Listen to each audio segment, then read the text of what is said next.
Oke, baik. Assalamualaikum warahmatullahi wabarakatuh. Teman-teman kembali bertemu dengan saya di pembahasan video cost accounting 1 UTS. Kali ini kita akan membahas pertemuan 1 part yang kedua. Ya, masih di bab yang sama, manajemen, controller, dan cost accounting. Silahkan simak video ini.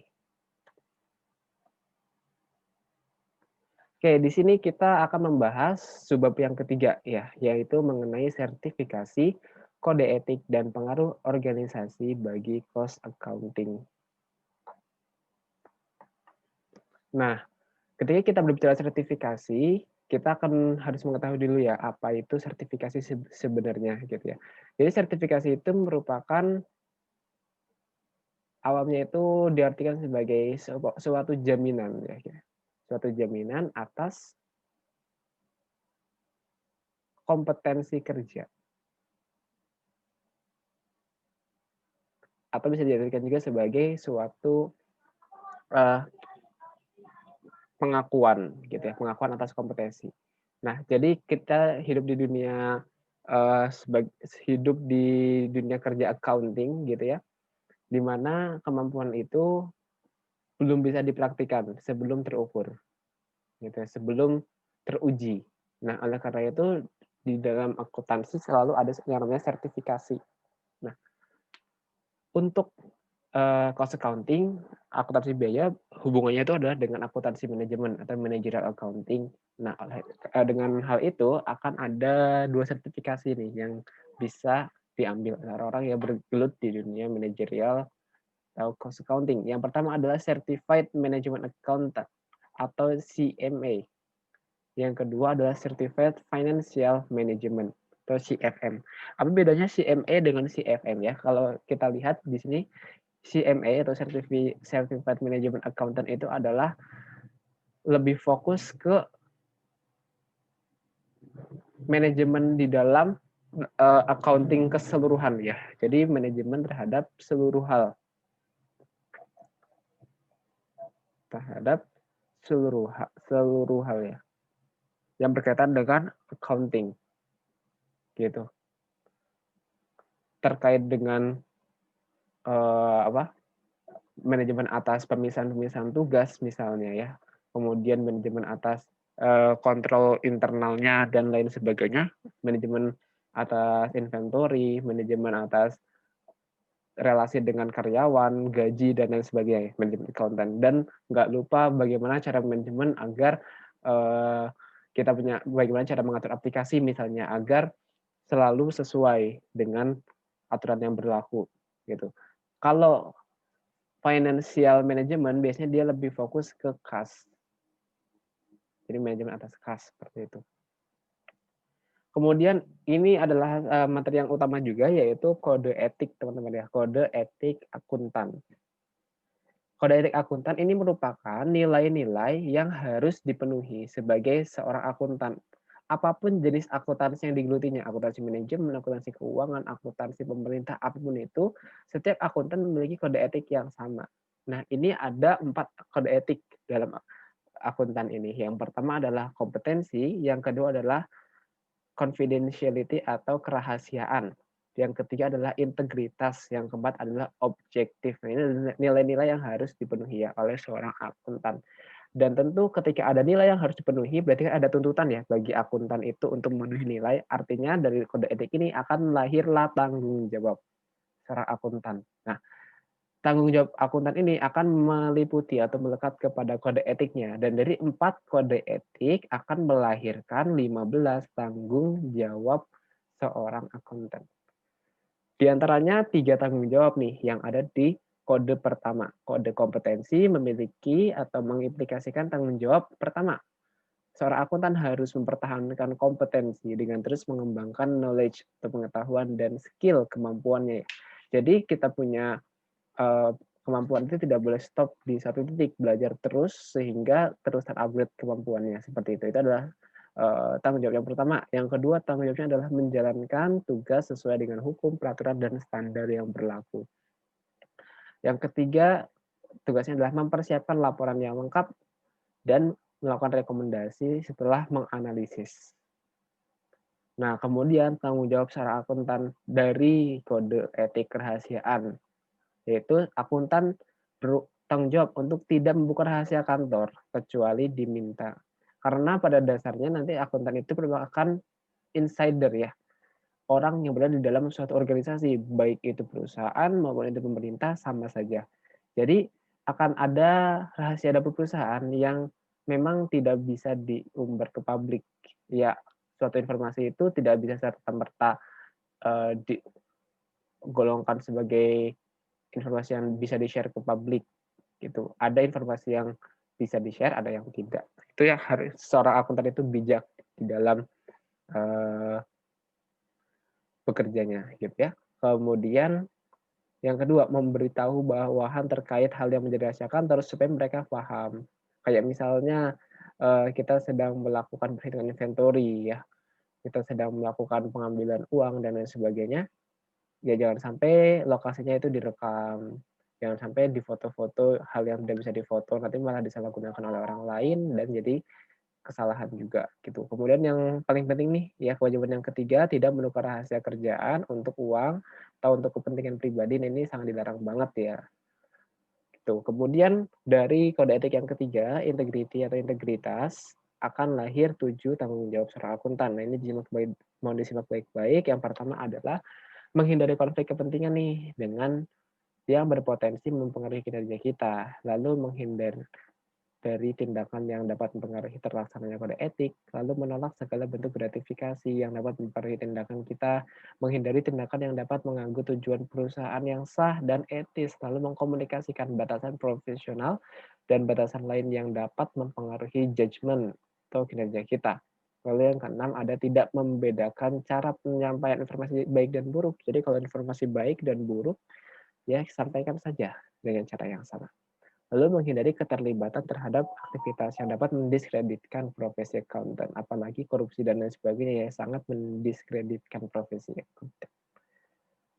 Lalu dari kode etik terakhir, objektif, ada 2 tanggung jawab. Yang pertama menyampaikan informasi secara fair dan objektif. Yang kedua mengungkapkan informasi secara full atau penuh dan mudah dipahami pembaca. Inilah tanggung jawab kita sebagai seorang akuntan. Kemudian dari organisasi ada pengaruh organisasi begitu ya. Yang pertama adalah taxation. Organisasi pajak ini akan sangat berpengaruh terhadap dunia cost accounting karena ini ya mayoritas kegiatan yang dilakukan oleh perusahaan itu ada konsekuensi pajaknya. Jadi ketika pajak naik maka efektivitas kegiatan akan menurun. Kalau pajaknya turun, efektivitas akan naik gitu. Jadi ini akan sangat berpengaruh. Jadi nanti ketika efektivitas turun, apa yang harus dilakukan manajemen? Nah, ketika naik, apa yang harus dilakukan manajemen gitu ya. Lalu ada cost accounting standard board. Nah, ini terkait dengan metode-metode yang digunakan ya. Tadi diperbolehkan untuk digunakan. Seperti itu. Kemudian, nah ini ya di sebab keempat kita akan bahas mengenai pengenalan managerial accounting. Kalau teman-teman kurikulumnya sama dengan saya, di pengantar akuntansi bagian terakhir seharusnya teman-teman sudah membahas ya salah satu materi sebagai jembatan antara financial accounting dan cost accounting yang nanti kita akan pelajari selama 1 tahun ke depan, teman-teman di accounting ini, yang namanya materinya itu managerial accounting. Managerial accounting ini ada di salah satu bab di buku Warren. Gitu. Tapi saya kurang tahu apakah sama atau tidak. Jadi saya jelaskan lagi secara singkatnya aja gitu ya. Kan kita punya financial accounting ini, akuntansi keuangan ya, yang sudah kita pelajari selama 1 tahun di tingkat 1. Kemudian cost accounting ini merupakan salah satu cabang akuntansi yang baru. Ini di luar dari akuntansi keuangan. Karena akuntansi keuangan ini lanjutannya nanti ada intermediate atau yang sekarang kalian pelajari AKM. Lanjutannya lagi ada advance nanti. Dipelajari di tingkat 3. Ini adalah seri dari akuntansi keuangan ya, dari beginner sampai advance. Cost accounting sendiri merupakan jenis akuntansi yang lain, sama halnya seperti akuntansi pemerintah atau akuntansi perpajakan gitu ya. Karena akuntansi itu kan jenisnya banyak gitu, hanya satu financial accounting saja. Nah, cost accounting salah satu jenis akuntansi yang lain. Jadi bukan berada di seri akuntansi keuangan yang ini gitu. Tentu akan ada hal-hal yang baru gitu di cost accounting. Banyak sekali hal yang baru. Nah, karena cost accounting sekarang gini, karena cost accounting ini nanti selama setahun ke depan, terutama yang di buku charter itu akan banyak sekali atau hampir seluruhnya ya. Aku bisa bilang seluruhnya malah dia itu menganalisis mengenai perusahaan manufaktur gitu ya. Maka kita sebaiknya mengetahui dulu dasar-dasar perusahaan manufaktur yang ini dijelaskan dalam materi managerial accounting. Jadi managerial accounting ini menjelaskan bagaimana sih akuntansi laporan keuangan itu dilakukan untuk perusahaan-perusahaan manufaktur. Nah, kita kan tahu ya jenis perusahaan itu ada 3, ada perusahaan jasa, ada perusahaan dagang, ada perusahaan manufaktur. Yang dua ini dibahas di dalam KESO Financial Accounting kan, tapi yang ini tidak ada dalam pembahasannya. Gitu. Nah, ini dibahas dalam manajer accounting tadi. Jadi pas kita masuk cost accounting, basic perusahaan manufaktur itu kita udah dapat di dalam manajer accounting. Maka aku bilang manajer accounting ini sebagai bridge atau jembatan. Di sini kita akan bahas perbedaannya aja sih dari beberapa aspek untuk financial accounting dan managerial accounting. Misalnya dari aspek tujuan. Financial accounting ini dia menginformasikan keuangan perusahaan kepada investor, bank, dan pemerintah atau eksternal. Kalau managerial accounting, dia lebih fokus ke membantu manajer mengambil keputusan untuk memenuhi target perusahaan. Lalu financial accounting ini biasanya datanya masa lalu, begitu ya. Kalau managerial accounting ini masa depan. Kemudian financial accounting ini dia punya standar GAAP dan IFRS. Kalau managerial accounting dan nanti cost accounting dia tidak ada standar khususnya. Lalu financial accounting ini dia periodenya secara periodicity dia tahunan, semesteran, triwulanan. Kalau managerial accounting dan cost accounting nanti dia variasi laporannya tergantung kebutuhan manajemen. Meskipun ada laporan-laporan yang apa namanya ya, seperti financial accounting ya, punya periodik yang jelas gitu. Tapi nggak semua laporan seperti itu. Nanti ada banyak laporan manajemen. Kemudian pengaruhnya, kalau financial accounting ini mempengaruhi perilaku manajer dalam mengambil keputusan berkenaan dengan memaksimalkan profit masa depan. Kalau managerial accounting, dia mempengaruhi perilaku manajer dan pegawai dalam hal mengambil keputusan yang berkaitan dengan efisiensi dan efektivitas penggunaan sumber daya perusahaan. Nah, ini adalah perbedaan antara financial accounting dan managerial accounting dan cost accounting gitu ya. Sekalian di subbab kelima, di sini kita akan membahas 3 konsep utama dalam cost accounting. Nah, ini yang teman-teman harus concernkan dengan baik ya. Nah, ketika kita berbicara accounting flow ya atau konsep aliran dalam akuntansi seperti itu, maka kita akan melihat akuntansi ini mengakui adanya 2 jenis aliran teman-teman yang berbeda namun bergerak bersamaan atau bergerak secara sejajar. Yang pertama ada yang disebut dengan physical flow, yang kedua ini disebut dengan cost flow. Jadi seperti ini gampangnya teman-teman. Kita ambil misal ya, dalam perusahaan yang menghasilkan perabot furniture, bahan bakunya adalah kayu batang. Ketika kita melihat secara awam aja, kayu batang ya kayu. Nggak ada yang spesial dari kayu batang tersebut, gitu kan ya. Tetapi kalau kita menggunakan kacamata akuntansi, maka si kayu ini yang merupakan material pembuat produk furniture ini nanti akan masuk ke dalam produksi. Kayu itu sendiri ketika dia sampai di perusahaan, dia dibelikan dia oleh perusahaan. Gitu. Maka setiap benda yang berada dalam siklus bisnisnya perusahaan dan memiliki nilai gitu, kalau kita menggunakan kacamata accounting, ya, jadi kita akan bisa mendefinisikan dia dari 2 hal, secara fisiknya dan secara biayanya. Gitu. Jadi ketika kita melihat apapun itu yang ada di dalam perusahaan yang memiliki nilai, menggunakan kacamata akuntansi, kita akan melihat dia itu bisa di breakdown secara fisiknya dan secara biayanya. Gitu.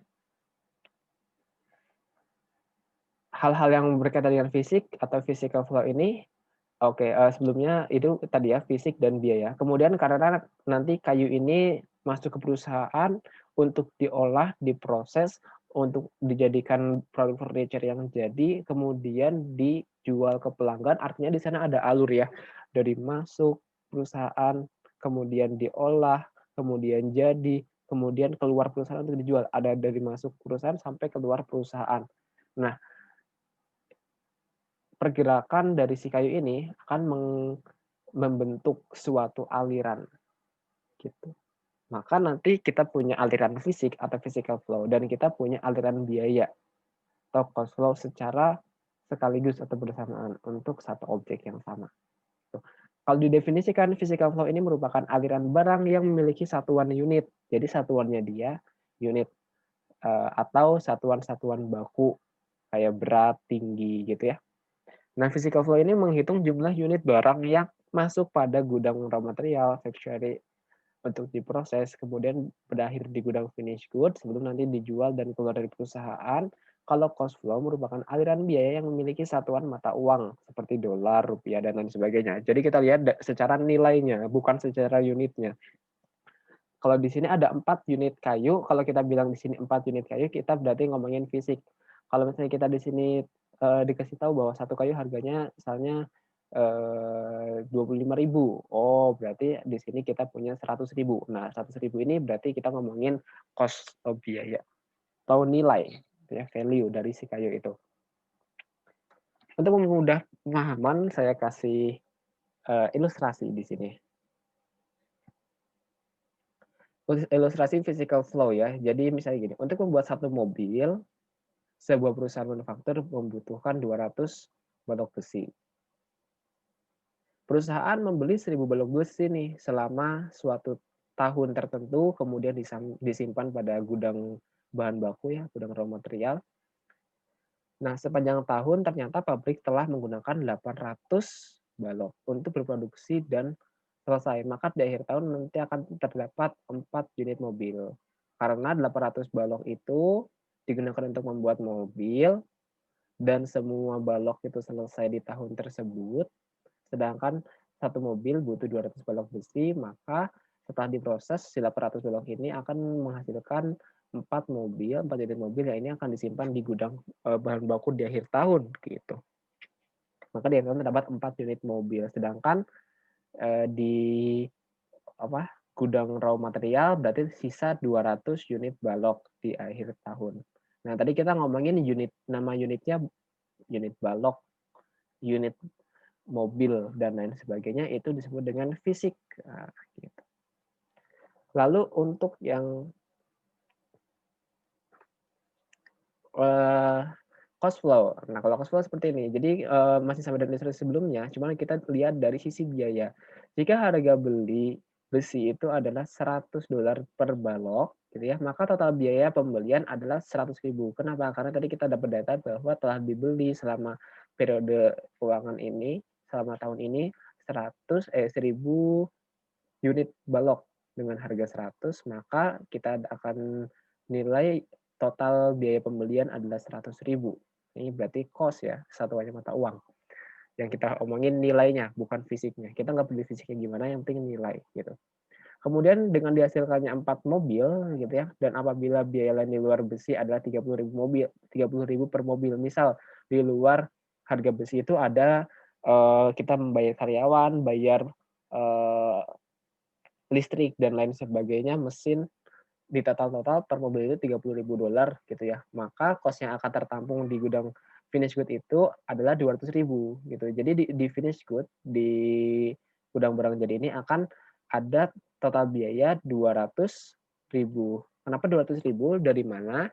Oke, pertama kita identifikasi ya. Tadi kan kita udah tahu bahwa secara unit ada 4 unit mobil di dalam gudang finish good karena tadi telah digunakan 800 besi dan diolah dan telah selesai pengolahannya. Sedangkan satu mobil butuh 200 besi. Maka akan ada 4 mobil.